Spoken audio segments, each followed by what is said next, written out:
말씀해 가지고 신년 감사예배 말씀으로 순종으로 주의 일하심을, 엎드림으로 주의 영광을, 순종으로 주의 일하심을, 엎드림으로 주의 영광 보게 하옵소서 제목으로 말씀 나누고자 합니다. 자기의 길을 계획할지라도 그 걸음을 인도하시는 그 하나님의 더 크심을 신뢰하는 여정이 올 한 해 되시기를 주의 이름으로 축복합니다. 16장 말씀은 바울이 2차 전도여행을 배경으로 합니다. 1차 전도여행 이후에 복음을 전했던 교회를 다시 한번 돌아보고자 하는 거죠. 사실 이런 바울의 재차 계속되는 수고를 보면서 사역자로서 자세를 다시 한번 추스를 때가 참 많았습니다. 방문했던 곳이 건강한지 견실한지를 다시 살피는 관심. 우리는 어떤 일을 잘 되고 난 뒤에는 그 뒤로는 뭐 어떻게든 되겠지 라는 무관심으로 흘러갈 때가 종종 있지만 바울은 영혼을 대할 땐 그렇지 않은 모습들을 우리가 보게 됩니다. 그렇게 시작된 전도 여행 2차가 진행되는 가운데 바울에게는 조금 계획이 있었던 것 같습니다. 그가 가고 싶었던 곳이 아시아와 비두니아 그쪽이었던 것 같아요. 그런데 이 계획이 있었는데, 그리고 그 계획을 이루기 했었지만 오늘 본문에 읽은 것처럼 6, 7절을 보시게 되면 계속 거듭해서 풀리지 않은 상황을 경험하게 됩니다. 성경은 이렇게 기록합니다. 예수의 영이 허락하지 않으시다.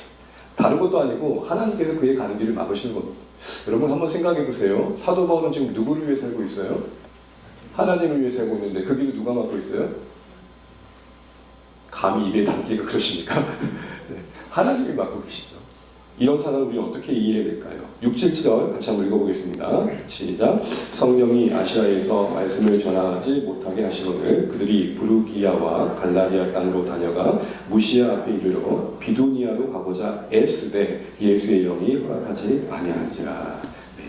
바울이 평소에 성정과 사역에 임하는 태도를 다른 서신들을 통해 보게 될 때 오늘 이 계획을 세울 때 그 계획을 이룬 과정 속에 정말 걸음걸음마다 기도하면서 하나님을 의지하는 신실함이 있었을 겁니다. 고린도후서 1장 17절에 보게 되면 바울이 어떤 계획을 세울 때 자기는 이렇게 한다라고 하면서 이런 고백을 합니다. 육체를 따라 계획하지 않는다. 그러니까 자신의 사심과 개인적인 이기심을 따라 사역을 해본 적이 없다. 그렇게 단호하게 얘기할 정도인 것이죠. 근데 사전에 보신 것처럼 계속해서 가려고 하는 방향들이 X가 됩니다.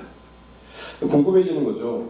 바울은 그렇게 하나님을 의지하면서 계획을 세웠을 텐데, 그리고 모든 게 다 하나님의 영광과 주의 나라를 위한 것인데 왜 뜻대로 안 됐을까? 준비와 열정이 부족한 걸까? 우리가 못 보는 동기 부분을 하나님께서 보시는 걸까요? 결국 오늘 본문 안에서만 헤아려 볼 수 있는 것은 하나님이 그를 보내고 싶은 것이 바울의 계획과는 달랐던 것입니다. 여러분 요거를 올 한 해 잘 이해하시면 되겠습니다. 내가 하나님의 영광을 위해 품은 계획과 정작 하나님은 우리를 이끄시고 있는 방향이 다를 수 있습니다. 그럼 내가 품은 계획은 틀렸는가? 그렇지 않습니다. 모든 게 가정이죠. 하고자 하는 방향이 안 되는 시간들은 가야 할 곳에 대한 방향이 더 선명해지는 겁니다. 다시요.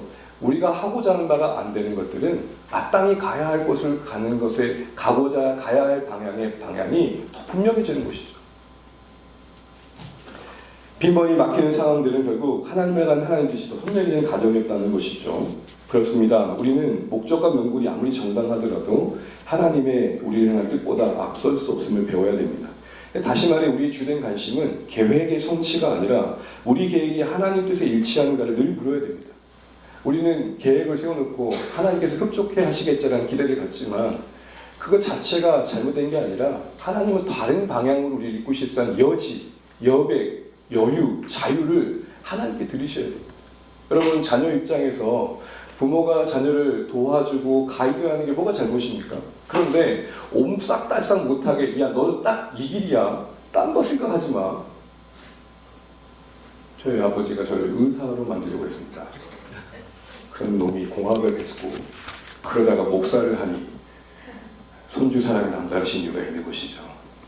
너를 향한 내 길에 꺾였지만 내가 손주 때 보리라. 그래서 우리 애들은 어렸을 때부터 뭐든지 의사였습니다. 우리 막내가 동물을 좋아한다니까 그러면 수의사라도 해라. 이런 식으로. 네. 하나님께서 우리에게 어떤 방향을 이끄실 때 우리의 선택과 계획을 사용하신다는 걸 인정하셔야 됩니다. 그러나 내 계획대로만 돼야 된다는 생각에는 자유하셔야 된다. 지금 이 말씀을 드리고 있는 것이죠. 우리는 하나님의 큰 그림을 다 알 수 없습니다. 그렇기 때문에 주어진 상황에서 하나님 뜻에 일치하려는 간식을 놓치지 않아야 됩니다. 그러할 때 우리는 열린 환경만이 아니라 순탄치 않은 과정, 때론 막힌 길에서도 그걸 실패로 보는 게 아니라 하나님의 또 다른 이끄심, 죄송해요, 한번 따라해 주시죠. 또 다른 이끄심으로 해야 될 수 있는 겁니다. 하나님의 세밀한 안내 표지로 해석되어지는 거죠. 여러분, 신호대기를 하기 내거리에 섰을 때 신호 색깔이 파란색만 있습니까? 빨간색도 있고 또 오른쪽 왼쪽도 있죠. 여러분, 빨간색을 보면서 망해라로 해석되십니까? 멈춰라잖아요. 오늘 이러한 헤아림이 오늘 이 바울이 인도하시는 하나님의 모습에서 다시 한번 새해를 맞이하며 돌아갈 모습이라는 것이죠. 유연하게 상황을 대하면서 하나님의 인도하심을 바라보는 안목말입니다. 다시 말해 계획을 세워 진행하는 것도 중요합니다. 그러나 우리 걸음을 이끄시는 근본적인 이끄시는 분은 하나님이시라는 것, 그분이 내 인생에 개입하실 수 있는 권한이 있으시다는 것, 그분은 그럴 만한 자격과 조건이 충분하신 주님이시라는 것, 내 지혜보다 더 뛰어나시고 내가 품은 뜻보다 더 큰 계획을 갖고 계신다는 그 사실에 대해서 우린 열린 자세가 필요합니다. 여러분, 올 한 해 혹 닫힌 상황이라도 하나님께는 열리시기를 주님으로 축복합니다. 막힌 상황들의 연속 속에서 그게 우리를 이끄시는 하나님의 세밀한 간섭하시려면 해석도 하실 수 있는 여지가 있으시길 바랍니다. 그렇게 하나님의 더 크시듯 신뢰하고 대하는 것, 그게 우리의 한 해가 되면 좋겠습니다. 그러나 그게 쉽지는 않습니다. 그래서 여러분, 오늘은 우리가 가만히 오늘 보게 되면 하나님께서 그렇게 안 되는 상황들 속에 바울이 더 큰 하나님의 계획 속에 이끄시는 속에서 하시는 일이 한 가지 더 보게 됩니다. 그게 뭡니까? 단순히 바울을 이끄시는 것만이 아니라 바울을 만드십니다. 오늘 보시게 되면 바울이 결정적으로 다시 그가 가고자 하는 방향의 의지를 꺾고 마게도냐로 다시 새로운 길이 주어졌을 때 적극적인 모습으로 떠나는 모습을 보여줍니다. 그 계기가 뭐였습니까? 소위 마게도냐 환상을 보죠. 와서 우리를 도우라는 그 환상을 봅니다. 이 꿈이 바울에게는 결정적인 기회가 됩니다. 그런데 여러분, 보통 우리는 이 꿈을 어떻게 해석하죠? 비전을 꿈을 때 바울도 환상을 봤다, 꿈을 가져라, 소망을 가져라 라고 할 때 이 말씀이 있습니다. 근데 여러분, 맥락을 보면 정반대예요. 왜 그러냐? 10절 말씀을 보시게 되면 우리를 부르신 걸로 뭐 했다 그러죠? 인정했다. 인정했다라는 말의 의미는 뭐냐면 심한 논쟁 끝에 항복했다는 거예요. 그러면 이렇게 말할게요. 쉽게 말하면 바울이 지금 곱게 마게도냐로 갔다는 거예요? 어쩔 수 없이 항복하고 갔다는 거예요? 항복하고 갔다는 거예요. 환상 보고 흥분돼가지고 그게 아니라 결국 그 환상도 하나님 입장에서는 내가 이것까지는 안 꺼내려고 했는데 하고 꺼내신 카드라는 말이죠.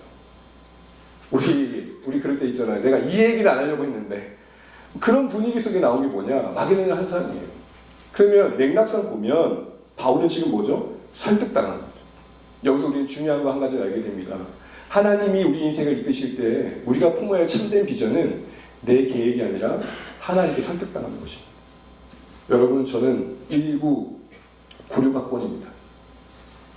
만약에 제 계획대로 됐다면 저는 지금 파리바게뜨 같은 빵집을 하고 있어야 됩니다. 10여 년 정도 석유화학공사에서 높은 연봉에 돈을 모아가지고 빵집을 열어 프리랜서로 평신도 사역자가 된 게 꿈이었고 계획이었습니다. 근데 하나님이 저를 여기 세우셨습니다. 지금도 가끔 그렇습니다. 그럼 제가 알아가는 하나님 나라에서의 그 비전은 뭘까요? 제가 계획을 세울 수 있지만, 그런 자유와 권한을 주셨지만 그 계획 속에서 하나님을 가두어 둘 수 있으신 분이 아니라는 걸 알아야 된다는 거죠. 우리의 계획보다 크신 하나님, 그 하나님을 올 한 해 풍성히 경험해 가시길 바랍니다. 그렇게 했을 때 오늘 바울은 새로운 하나님 도하심 속에 하나님을 알아가게 됩니다. 계획대로 되지 않는 게 실패가 아님을 기억하십시오. 믿음에 하나님의 개입하심에 여백이 있음을 잊지 마십시오. 우리의 신앙에 그런 여백이 있으시면 좋겠습니다. 하나님, 저는 이렇게 계획을 세웠지만 혹 이 뜻대로 되지 않더라도 하나님의 더 큰 계획을 제가 바라봅니다. 그런 여지와 여백이 있는 우리 고백이 있으면 좋겠습니다. 계획대로 되지 않는 상황 꼭 만나시더라도 하나님의 더 큰 뜻을 이루어가는 방향으로 나를 이끌고 가고 계심을 신뢰하면서 우리 관심을 어떻게 하면 이런 상황 속에서 하나님의 뜻이 이루어질까에 더 관심 두시면 좋겠습니다. 누구나 우리 계획이 꺾일 때 좋은 마음 가지고 있는 사람 없습니다. 바울도 보십시오. 기꺼이 갔던 게 아니잖아요. 설득 끝에 하도 말을 안 들으니까 하나님께 보여주신 게 뭐라고요? 마게도냐 환상이에요. 결국 그 과정에서 바울은 하나님 뜻 앞에 순종할 수 있는 사람으로 빚어져 갔죠. 그런 하나님의 이끄심의 여정이 우리 삶임을 아시고 올 한 해 이런 하나님의 선하심을 더 풍성히 경험하시길 바랍니다. 두 번째로 밝히 보여졌을 때 순종으로 더 큰 기쁨을 경험하는 여러분의 올 한 해 여정 되시기를 축복합니다. 바울은 환상을 통해서 새로운 사역 방향으로 이끄심을 받았죠. 근데 그 뒤에 포인트도 또 주목해 볼 만합니다. 우리 11절 말씀 읽어보겠습니다. 시작. 우리가 직행하여 이튿날 네아폴리로 가고 거기서 빌립보에 이르니. 계속부터 가는데요. 여기서 보시면 직행하는 표현을 쓰시죠. 직행. 여러분 저는 어렸을 때 기억해 보면 완행버스가 더 많았습니다. 우리 아이들이 완행을 알까요? 완행은 거쳐가는 정거장이 상품 많다 보니 길이에 비해 시간이 엄청 걸리는 거잖아요. 직행은 뭘까요? 곧장 갔다는 겁니다. 때로 우리는 하나님 뜻을 분명히 알게 된 뒤에도 여전히 고민할 때가 있죠. 그러니까 알기 전에는 알고 싶고 알고 난 뒤에는 그렇게 꼭 해야 되나 생각되는 거죠. 아주 교묘한 존재들이 여기가 아닌가 싶어요. 모를 때는 알고 싶고 분명히 보여줄 때는 꼭 그렇게 해야 됩니까? 이렇게 따지죠. 갈팡질팡하는 모습이 있습니다. 그런데 오늘 바울은 어떻게 했다고요? 직행했습니다. 고민이 없었단 말일까요? 아니요. 바울도 인생이에요. 새로운 길을 자기가 계획하신 길을 갈 때 분명 하나님 이끄심을 확신하고 있지만 그도 염려가 됐을 거예요. 그러나 그가 직행했다는 말은 고민이 없다 이 말이 아니라 고민을 맡기며 따라갔다는 거죠. 그랬을 때 바울은 마게도냐 첫 성에 도착합니다. 그 이름은 빌립보죠. 이때 첫 성은 첫 번째 성이란 말이 아니라 가장 늦든 가는 성입니다. 여러분 여기 전국 우리 남한에서 가장 늦든 가는 도시가 어디죠? 울산입니다. 울산. 울산에 자부심을 가지세요, 여러분. 여기는 서울도 있잖아요. 서울산. 으뜸가는 섬 최고의 섬 빌립보에 도착한 겁니다. 이것 또한 섭리였죠. 그런데 그곳에 누굴 만나죠? 예비된 영혼 누디아를 만납니다. 참 사역하다 보면 이렇게 충만하게 준비된 때를 갖고 있는 사람을 만나는 게 얼마나 복인지. 여러분 그럴 때가 있어요. 뭔 말 안 했는데 별말 안 했는데 은혜 받는 사람도 있죠. 별말 안 했는데 참 마음에 감동을 받는 사람. 다 준비된 영혼들 아니에요. 근데 반대로 엄청나게 뭘 쏟아 부어도 이거는 불이 붙는지 안 붙는지 익었는지 안 익었는지 헷갈릴 때가 있습니다. 근데 오늘 누디아는 활짝 열린 마음으로 바울의 말을 듣게 되고 따르게 되고 결국 그가 빌립보 교회의 전초기지의 시작이 됩니다. 주님이 그 마음을 열어 바울의 말이 들려지게 하시고 그에게 주신 은혜 안에서 교회를 섬기게 하십니다. 더 놀라운 게 뭔지 아십니까 여러분? 어디 출신이라 그러죠? 이 루디아 여인이 어디 출신이에요? 두아디라. 네, 두아디라는 바울이 그렇게 가고자 했던 아시아의 한 도시. 이야, 제가 아는 성님이 북한 선교를 꿈꿨어요. 현대 직원이었을 때 금강산 관광이 올 때 그때 자기는 하나님이 나를 이끄신다고 생각했대요. 근데 그 여차저차 하다가는 어쨌든 금강산도 막히고 그러면서 회의감에 현대 회사도 그만두고 그리고 목회를 그리고 저랑 같은 동기학번이 되신 거예요. 나이는 저보다 10살이 너무 많은데. 근데 이분이 어디로 가신지 지금 인도네시아 가 있어요. 그런 중에 여러분 인도네시아가 북한과 교류국인 거 아셨습니까? 인도네시아 사람들, 북한 사람들은 왕성하게 교류를 하고 있어요. 거기서 그걸 본 거예요. 나는 북한을 가고자 했는데 막으셨던 하나님을 거기서 북한 선교하는 사람을 만나요. 여러분 우리가 어떤 타국에 가서 선교를 하려고 했던 분이 결국 그곳을 갈 수 있는 길이 막혔는데 그곳 사람 여기서 만나서 선교할 수 있다 생각해 보세요. 어떤 만남의 기쁨이 있을까? 바로 루디아의 만남은 바울에게 그런 마음도 갖게 했던 겁니다. 뭘 봤을까요? 이야, 내 계획보다 크신 하나님. 그리고 이런 고백을 했을 겁니다. 그렇게 설득당하여 순종하기를 잘했다. 2025년 우리에게 이런 고백이 넘치면 좋겠습니다. 말씀을 통해 권면받은 대로 그게 혹 내 생각과 달랐지만 또 공동체에 주신 말씀 안에 겸손히 마음 품고 순종했더니 하나님이 이렇게 이끄시네. 그래서 이런 고백이 충만하면 좋겠습니다. 순종하니 잘했더라. 순종하기 참 잘했다. 순종하니까 참 놀랐다. 이런 고백이 넘치는 올 한 해 되시기를 간절히 소망합니다. 마지막으로 올 한 해 여러분 엎드림으로 하나님 힘 있고 주님 영광 보는 새해 여정 되시기를 축복합니다. 바울 사역의 여정이 순탄했던 게 아닙니다. 생각하지 못했던 난항을 겪습니다. 우리 인생이 그렇죠. 우리도 올 한 해 뜻하지 않은 분명 일들을 예측하지 않은 일들을 만나게 될 겁니다. 바울이 만났던 어려움은 뭡니까? 그렇게 사역이 잘 되고 있었는데 점치는 귀신 들린 여종 하나를 만나게 되고 이 여종이 사역하는 내내 해방을 합니다. 다시는 공개하며 자신의 신분을 드러낼 수 없는 상황 속에서 은밀히 사람들을 만나야 될 때 있었고 교회를 그렇게 세워갔어야 될 텐데 가는 곳마다 와가지고 이 여인이 귀신이 외치는 거겠죠. 이 사람들은 하나님의 놀라운 소식을 전하는 하나님의 종들입니다. 그렇게 외쳤던 겁니다. 지극히 높은 하나님의 종들로서 구원의 길을 알리는 자들입니다. 떠돌아다니면서 떠들어댔던 날들이 여러 날이었습니다. 18절을 보면 바울이 그렇게 말해요. 심히 괴로워. 여러분 바울이 그렇게 괴로웠다는 표현이 많지 않은데 그만큼 힘들었다는 거겠죠. 그래서 결국 예수님의 이름으로 선포할 때 여종은 귀신에서 자유케 됩니다. 문제는 이때부터입니다. 이 여종을 통해서 돈을 벌어먹었던 사람이 있었습니다. 그때나 지금이나 한 인생의 인격을 유린하면서까지 경제적인 수입을 얻고자 하는 사람들 늘 있어왔죠. 귀신 들려 고달픈 여인의 인생을 헤아려주는 사람들은 없고 그 귀신 들림을 이용해서 돈 벌어먹고자 했던 사람들만 가득했던 겁니다. 그 수입이 끊기고 나니까 어떻게 됩니까? 난리가 난 거죠.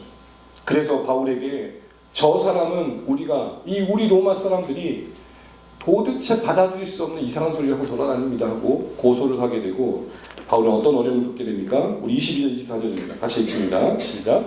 무리가 일제히 일어나 고발하니 상관들이 옷을 찢어 벗기고 매로 칠하여 많이 친 후에 옥에 가두고 간수에게 명하여 든든히 지키라 하니 그가 이러한 명령을 그들 받아 그들을 깊은 옥에 가두고 그 발을 차포에 든든히 채웠더니 보시는 것처럼 결국 깊은 옥에 거하게 됩니다. 그 전에 어떤 일이 있었습니까? 많은 매질을 당하죠. 고문을 당합니다. 여러분 여기 깊은 옥이라는 것은 당시에도 옥이 오늘날같이 이렇게 깔끔하지 않았겠죠. 그런데 깊은 옥이라는 것은 지하 깊은 곳을 말하고 습한 곳을 말합니다. 그리고 웬만하면 깊은 곳에는 악취 재수가 있고 분위기도 험난했겠죠. 그렇게 매질을 당한 온몸에 지르는 고통과 깊은 옥에 둘러싸인 그 칠흑 같은 어둠이 주는 두려움과 그리고 우리가 이렇게까지 당할 일인가 하는 원망 속에서 억울함 속에서 자기 영민도 일어났을 것이고 하나님 가라고 해서 온 곳이 결국 이것 때문이었습니까? 라는 하나님에 대한 원망도 꽤나 했을 겁니다. 그것이 그의 고단함이 되었을 겁니다. 그런데 여러분 아시는 것처럼 그 힘겨움과 답답한 상황 속엔 하나님의 구원의 길이 있었죠. 그 뒤에 보시게 되면 옥문이 열리고 그리고 옥문만 열린 게 아니라 간수장과 그들의 가족의 마음이 열립니다. 그곳에 하나님의 예비하신 구원의 길이 있었고 이 간수와 그 집은 빌립보 교회의 멤버십이 됩니다. 사랑하는 주안의 가족 여러분, 우린 이 일련의 과정에서 바울은 그 당시에 헤아릴 수 없었던 하나님의 놀라운 구원의 계획을 여기서 다시 한번 같이 보게 됩니다. 그런데요, 오늘 질문은 이겁니다. 그런 하나님의 일하시는 오기까지가 쉬웠냐고요? 여러분, 옥에 갇히자마자 하나님께서 바울에게 이렇게 말씀하신 건 아니잖아요. 바울아, 조금만 기다려. 네가 하나님 놀라운 일을 볼 거야. 조금만 기다리면 놀라운 구원의 역사를 볼 거야. 그런 말 들었던 흔적이 없어요. 그러니까 바울의 입장에서 보게 되면 그 깊은 옥은 그냥 그 자체로 사망 선고가 같았단 말입니다. 그런데 견디고 인내했더니 결국 하나님이 일하심을 본 거죠. 사랑하는 주안의 가족 여러분, 견디고 인내함으로 하나님의 영광을 볼 수 있는 한 해 되시길 바랍니다. 그런데 바울과 실라가 이렇게 견디고 인내하는 게 쉬웠을까요? 간혹 그렇게 얘기를 하는 경우를 들어요. 아유, 목사님이니까요. 그러지 마세요. 저도 밥 안 먹으면 배고프고 감기 걸리면 열나고. 선교사님, 우리 애들한테 들은 얘기, 엄마니까 아빠니까 얘들아 잘 들어. 나도 외로워. 가슴 앓을 때가 있고 지칠 때가 있어. 애들아 듣고 있니? 무슨 말씀을 드릴 거예요? 바울이니까 그러지 마세요 여러분. 바울도 매 맞고 아팠을 거예요. 여러분 어떤 분이 이 본문을 이렇게 해석하더라고요. 바울이 매를 맞았을 때 이랬을 거라는 거예요. 할렐루야 아멘. 에이씨, 간혹 하나님 그런 은혜 주실 때가 있지만 맞으면 아픈 게 정상이죠. 맞는 내내 무슨 정신이 있어서 하나님 불렀겠어요. 그러니까 오늘 보시게 되면 어떻게 돼요? 견딘과 인내의 중심을 보게 되면 당장에 그들이 의욕을 가지고 의지를 가지고 긍정의 힘으로 이겨낸 게 아니라 25절 말씀 보겠습니다. 함께 읽죠. 시작. 한밤중에 바울과 실라가 기도하고 하나님을 찬송하며 제소리 듣더라. 여러분 갇혔던 시간 보면 한밤중은 아니었어요.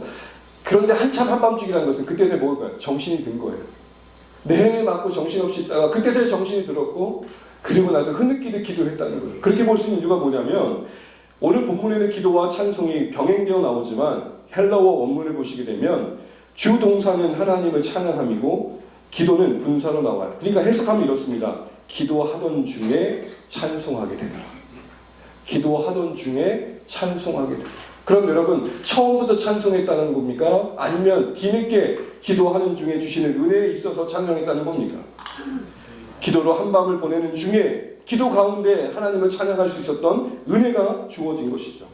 절망과 낙심과 답답함 중에 주님의 선하심이 바울 나름대로 깨달아졌을 겁니다. 그리고 닫힌 그 상황 속에서 하나님이 하시는 일들을 기대하며 흐느끼듯 찬양을 했을 겁니다. 이 바울의 경험을 시편의 한 기자는 이렇게 고백합니다. 시편 42편 8절입니다. 같이 읽죠. 시작. 밤에는 그의 찬송이 내게 있어 생명의 하나님께 기도하리로다. 밤에는 그의 찬송이 내게 있어를 원문에도 그대로 교육하면 이게 더 맞아요. 밤에는 그의 찬송이 내게 있기에 생명의 하나님께 기도합니다. 주목할 것은 그의 찬송입니다. 그의 찬송은 뭐죠? 하나님이 주신 찬송이에요. 그냥 노래 부르면서 자기가 알고 있는 찬양을 드리는 게 아니라 하나님이 그 마음을 감화 감동하셔서 그 상황 속에서는 도저히 터져나올 수 없는 하나님을 예배하는 목소리를 만들어내셨다. 그래서 그의 찬송인 겁니다. 하나님으로부터 말미암은 찬송. 어둠 밤과 같은 상황 속에 오늘 시인은 하나님이 주시는 찬송을 소망하면서 생명의 하나님께 나아가는 겁니다. 질식하여 숨조차 쉴 수 없는 그 상황에 하나님이 자신의 심장에 호흡을 부여해 주실 것을 바라보면서 말이죠. 한 밤과 같은 인생을 지난 우리에게 절실한 은혜가 하나님 주신 찬송입니다. 호레이시오 케이치 스페포드라는 사람의 간증은 많이 들어보셨을 겁니다. 이분은 19세기 사람인데 나름 유명한 변호사였고 신앙적으로도 훌륭해서 모디 목사님의 사역을 열심히 도왔던 신자였습니다. 그러던 중에 시카고에 큰 대형 화재가 한번 나게 되는데 그때 자신의 모든 재산과 교회마저도 잿더미가 됩니다. 그 모든 일이 정리되는 과정 속에 많이 고단했던지 가족들과 휴양을 계약해야 되는데 먼저 자신은 같이 함께 동일하게 출발할 수 없어서 아내와 내 딸을 먼저 보냅니다. 그러다가 정보 하나를 받게 되는데 그 정보 내용은 딱 한 문장이었습니다. 저만 혼자 구원되어서 구조됐습니다. 그러니까 아내 혼자 구조된 상황이 들려진 겁니다. 무슨 일인가 있을 거 봤더니 대형 그 배가 군함선과 함께 충돌하게 되고 침몰하게 돼요. 그래서 200명이 넘는 사람들이 참사를 겪게 된 거고 다행히 아내는 살게 된 거고 딸 넷은 한꺼번에 세상을 떠난 현장을 경험하게 된 겁니다. 무너지는 마음이었죠. 자녀를 먼저 보낸다는 거 누군가는 그렇게 말하잖아요. 자녀는 가슴에 묻는 거라고. 그러는 중에 아내를 데려와야 됐고 또 상황도 살펴야 되는 상황에 뒤늦게 배에 타게 됩니다. 가다가 선장이 스페토포 씨를 데리고 와서 바로 이곳이 당신의 따님이 목숨을 잃은 곳입니다라는 이야기를 합니다. 안 그래도 울컥하는 마음이었는데 우리 딸들이 죽은 현장을 지나는 그 마음은 상당히 많이 무너졌을 겁니다. 무너지는 마음 추스릴 수 없어 너무 힘겨워하고 울부짖고 있는데 밤새 우는 중에 어떤 은혜가 있었는지 하나님께서 그 마음을 평안케 하셔서 이런 고백을 하게 합니다. 내 평생에 가는 길 순탄하여 늘 잔잔한 강 같은지 금붕바로 무섭고 어렵든지 나의 영혼은 늘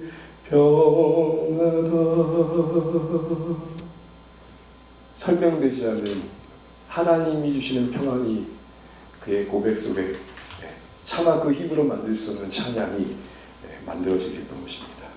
바울도 오늘 이 빌립보를 지나고 그 다음 방문지였던 데살로니가 교회에 편지를 보내면서 빌립보에서의 경험을 되새기며 이렇게 고백합니다.